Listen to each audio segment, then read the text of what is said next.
min shururi anfusina wa min sayyiati a'malina. May yahdihillahu fala mudhillalah wa may yudlilhu fala hadiyalah. Asyhadu an la ilaha illallah wahdahu la syarikalah wa asyhadu anna Muhammadan abduhu wa rasuluh.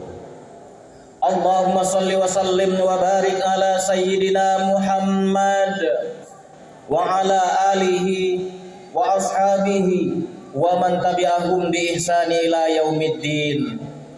Amma ba'd, fa ya ayyuhal hadirun ittaqullaha haqqa tuqatih wa la tamutunna illa wa antum muslimun. Faqala Allah Ta'ala fi kitabihil karim, a'udzu billahi minasy syaithanir rajim. Bismillahirrahmanirrahim. Innamal mu'minuna ikhwah fa aslihu baina akhawaykum wattaqullaha la'allakum turhamun. Shadaqallahul azim. Kaum muslimin, sidang jemaah Jumat yang berbahagia, puji syukur kita ucapkan kehadirat Allah Subhanahu wa Ta'ala dengan kalimat alhamdulillah, karena hingga detik ini Allah masih berkenan menitipkan nikmatnya buat kita bersama, sehingga dengan nikmat itulah kita bisa hadir di tempat yang sangat mulia ini, yaitu dalam rangka mendekatkan diri kita kepada Allah Subhanahu wa Ta'ala. Selanjutnya sholawat beserta salam tidak lupa juga kita kirimkan buat junjungan alam, yakni Nabi besar Muhammad sallallahu alaihi wasallam. Allahumma sholli ala sayyidina Muhammad wa ala ali sayyidina Muhammad. Mudah-mudahan kita yang hadir di sini kelak mendapat syafaat dari baginda Rasul sallallahu alaihi wasallam, dan yang paling penting adalah mudah-mudahan kita semua yang hadir di sini diakui sebagai umatnya tentunya. Amin ya rabbal alamin. Kaum muslimin, sidang jemaah Jumat yang berbahagia, judul yang akan kita bahas di siang hari yang berbahagia ini yaitu makna dan signifikasi ukhuwah. Kalau kita berbicara masalah ukhuwah, tentunya kita harus mengerti apa yang disebut dengan ukhuwah menurut para ulama kita. Sesungguhnya menurut Imam Hasan Al-Banna mengatakan bahwasanya ukhuwah yaitu dapat diartikan sebagai keadaan yang mengikat jiwa-jiwa dan keadaan yang mengikat seluruh hati-hatinya manusia dengan ikatan akidah. Ikatan akidah inilah yang disebut dengan saudara seiman.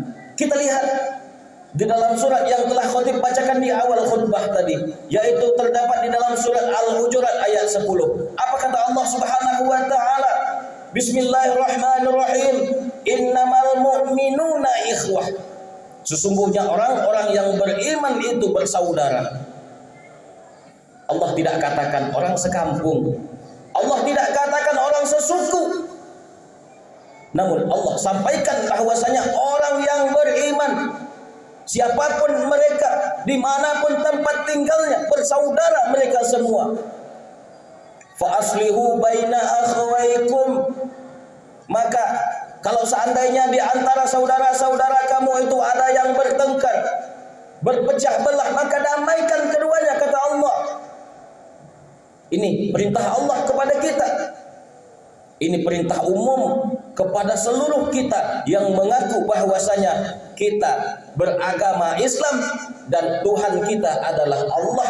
Ayat ini sampai kepada kita. Wattaqullah, kata Allah, dan bertakwalah kalian semuanya kepada Allah, la'allakum turhamun. Mudah-mudahan engkau semuanya mendapat rahmat, kata Allah. Artinya di sini, kalau seandainya kita jaga persatuan, kita jaga kedamaian wilayah kita, insya Allah Allah akan turunkan rahmat. Menurut surah Al-Hujurat ayat 10 ini. Saudaraku yang dimuliakan Allah Subhanahu wa Ta'ala, banyak sekali di antara kita yang sering sekali, yang senantiasa memecah belahkan di antara kita. Terkadang kita ada ikatan tali persaudaraan, apakah itu ada hubungan darah ataupun tidak. Banyak sekali di antara kita yang tidak saling bertegur sapa. Banyak sekali di antara kita yang saling salah menyalahkan. Banyak sekali di antara kita yang saling pojok memojokkan. Akhirnya apa? Akhirnya saling tidak bertegur sapa kita seperti orang lain. Bahkan coba kita lihat, saudaraku yang dimuliakan Allah Subhanahu wa taala, balasan bagi orang-orang yang tidak bertegur sapa itu, balasan bagi orang-orang yang tidak menjaga tali silaturahim atau ukhuwah itu apa dari Allah Subhanahu wa taala? Berat sekali balasan dari Allah Subhanahu wa taala, saudaraku yang dirahmati Allah Subhanahu wa taala. Coba kita lihat, apa sih yang membuat tali ukhuwah itu, tali persaudaraan itu menjadi renggang? Inilah manusiawi kalau seandainya kita lihat dari penyebab, faktor-faktor penyebab yang ini. Apa dia yang menjadi penyebabnya? Yang pertama, yang membuat tali persaudaraan seseorang itu retak, yang membuat tali persaudaraan orang itu bahkan putus sama sekali, yang pertama adalah faktor politik. Kalaulah tidak sesuai dengan politik kita, apa yang kita pikirkan menurut kesenangan kita dunia, maka kita sangat-sangat tidak menyukai orang tersebut. Inilah faktor politik. Kalau kita bahas lebih jauh lagi tentang faktor politik ini, maka panjang sekali ceritanya. Kenapa? Karena politik ini ada di dalam kehidupan kita. Atau lebih tepatnya lagi, kalau seandainya kita lihat dari faktor politik ini adalah ada kepentingan terhadap segala sesuatu. Kalau seandainya seseorang tidak mau mendukung kita terhadap kepentingan kita itu, maka akan kita jauhi. Ini faktor pertama, faktor kepentingan terhadap diri kita sendiri. Artinya kalau sudah kita memikirkan kepentingan kita sendiri, maka ingatlah berarti kita hanya memikirkan dunia. Kalau seandainya dunia saja yang ada di dalam diri kita, dunia saja yang ada di dalam benak kita, maka hati-hatilah, seluruh kegiatan kita, seluruh masalah kita Allah akan cerai-beraikan. Ini dia. Apa kata baginda Rasul sallallahu alaihi wasallam? "Man kana fid dunya hammahu." Barang siapa yang menurut dunia adalah tujuan kehidupannya, apapun yang dibuat karena dunia, bekerja dia karena dunia, beribadah dia karena dunia, mendekati seseorang juga karena dunia, ingin ada yang diraih di dalam dunia ini terhadap pendekatannya tersebut. Ingat kata baginda Rasul sallallahu alaihi wasallam, "Faratallahu alaihi amruhu." Maka Allah cerai-beraikan semua urusannya. Makanya tidak heran sekali saudaraku yang dimuliakan Allah Subhanahu wa taala, anak kita tidak bisa menjadi penghafal Al-Qur'an. Kita sulit sekali khusyuk di dalam sholat kita. Kita sulit sekali menghilangkan sifat bakhil di dalam diri kita. Kenapa? Karena dunia adalah tujuan kehidupan kita. Farakallahu alaihi amru. Allah akan cerai-beraikan segala urusan kita. Dan yang paling pedihnya lagi, apa kata baginda Rasul sallallahu alaihi wasallam? Wa ja'ala faqrahu baina ainaihi. Allah akan letakkan kefakiran kepada kedua mata orang tersebut. Akhirnya apa? Kehidupan kita tidak ada yang namanya syukur. Allah berikan gaji melalui tempat pekerjaan kita sekian, kurang. Allah tambahkan lagi sekian, kurang. Kenapa? Karena tidak ada rasa syukur di dalam diri kita. Ini ingatlah, kalau seandainya yang seperti ini, kita akan menjadi manusia yang merugi kelak di hadapan Allah Subhanahu wa taala. Ini faktor yang pertama, yaitu faktor politik atau faktor unsur kedekatan atau ada unsur kepentingan. Ini yang pertama. Yang kedua, yaitu unsur faktor ekonomi.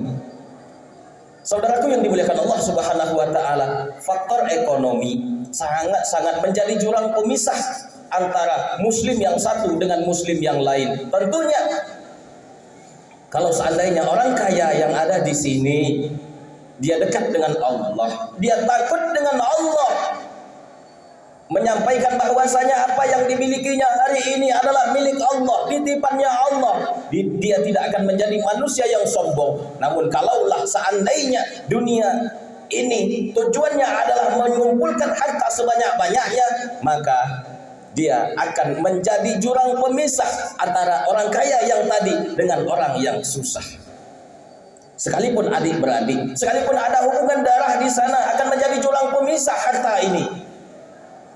Saudaraku yang dimuliakan Allah Subhanahu wa taala, ini faktor yang kedua. Faktor yang ketiga yaitu faktor perbedaan dalam memahami agama.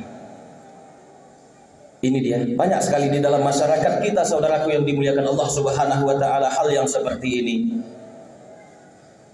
Terkadang kita baru belajar tentang agama, kita belajar itu pun cuma lewat Google, itu pun cuma lewat YouTube, kita sudah berani menyalah-nyalahkan saudara kita. Kita sudah berani menyalahkan tetangga kita. Inilah yang celakanya di dalam diri kita. Kita belum kenal betul seperti apa agama itu, tetapi sudah kita salahkan mereka yang berbuat. Berhati-hatilah. Berhati-hatilah dengan hal ini. Kalau seandainya ini ada di dalam diri kita, maka akan terjadi perbedaan, perpecahan di dalam ukhuwah Islamiyah kita. Dan tentunya kalau sudah kita terpecah kita karena perbedaan pemahaman agama, maka ini sangat-sangat kita sayangkan. Kenapa? Karena kita sudah tahu bagaimana jalan sebenarnya itu menuju Allah Subhanahu wa taala. Tetapi karena kita sering menyalah-nyalahkan mereka, akhirnya terputuslah hubungan persaudaraan di antara kita sesama muslim. Biarkan mereka berbuat, mereka mau baca kunut silakan, mereka mau berbuat apapun, zikir setelah sholat silakan. Jangan sampai ini menjadi pemisah buat kita. Saudaraku yang dimuliakan Allah Subhanahu wa taala, ini ada 3 penyebab yang besar yang menjadi faktor pemisah, penyebab antara terpecahnya hubungan ukhuwah Islamiyah di antara kita. Namun coba kita lihat, saudaraku yang dirahmati Allah Subhanahu wa taala, bagaimana caranya untuk menyatukan supaya kita selalu bersatu. Siapapun kita, selalu bersatu kita di dalam menjalankan perintah Allah Subhanahu wa taala. Caranya cuma satu. Hanya satu yang bisa kita lakukan untuk menyatukan diri kita dengan saudara kita yang lain, yaitu kita harus mengetahui bahwasanya kita diciptakan oleh Allah Subhanahu wa taala itu bersaudara. Inilah kalau ada rasa ini dalam diri kita, insya Allah kita tidak akan mau merendahkan saudara kita. Kita tidak akan mau menyalahkan saudara-saudara kita. Kalaulah kita merasa hal ini, insya Allah kita akan jaga tali persaudaraan kita terhadap sesama keluarga kita, sesama orang beriman. Dan tentunya kalaulah hal ini terjadi, maka insya Allah Allah akan turunkan keberkahan buat kita. Saudaraku yang dimuliakan Allah Subhanahu wa taala, coba kita lihat lagi apa balasan-balasan Allah terhadap orang-orang yang tidak menjaga ukhuwahnya, orang yang senantiasa memutuskan tali silaturahimnya.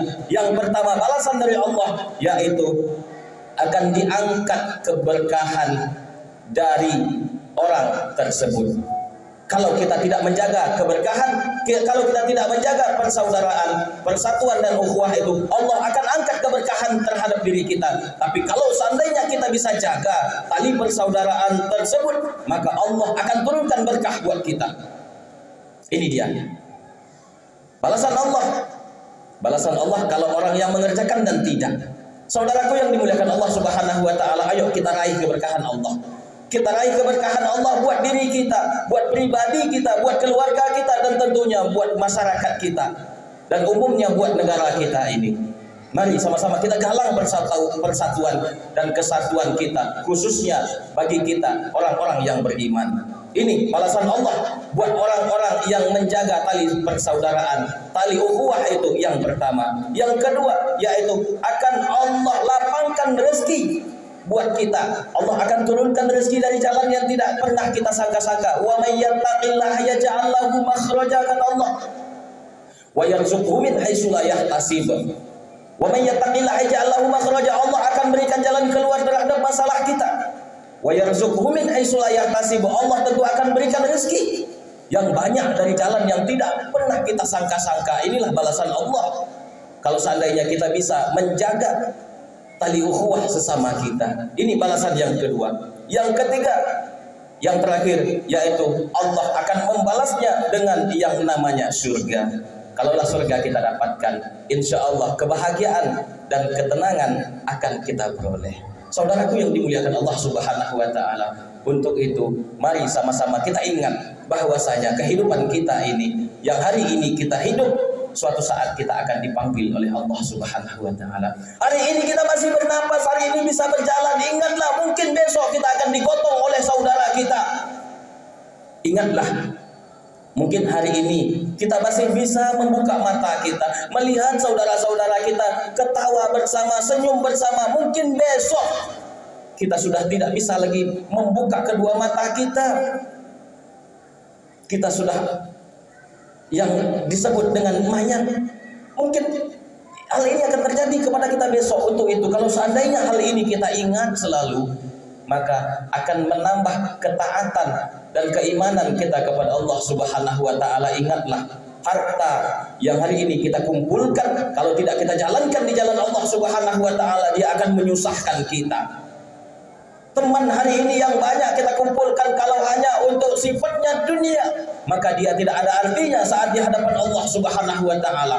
Namun harta yang hari ini kita kumpulkan, kita gunakan di jalan Allah Subhanahu wa Ta'ala, itulah yang kelak akan membantu kita, meringankan kita saat di hadapan Allah Subhanahu wa Ta'ala. Teman-teman, rekan-rekan, siapapun itu yang kalau hari ini kita berteman dengan mereka lillahi ta'ala, maka insya Allah ketika kita dipanggil oleh Allah Subhanahu wa Ta'ala, doa akan keluar dari mulut mereka. Ketika doa akan keluar dari mulut mereka, ibarat tanaman yang tidak pernah disiram oleh air, saat itulah disiram oleh air. Itulah posisi kita saat di hadapan Allah Subhanahu wa Ta'ala. Saudaraku yang dimuliakan Allah Subhanahu wa Ta'ala, mungkin ini yang bisa khatib sampaikan. Lebih dan kurang mohon maaf. Fa'tabiru ya ulil absar la'allakum tuflihun.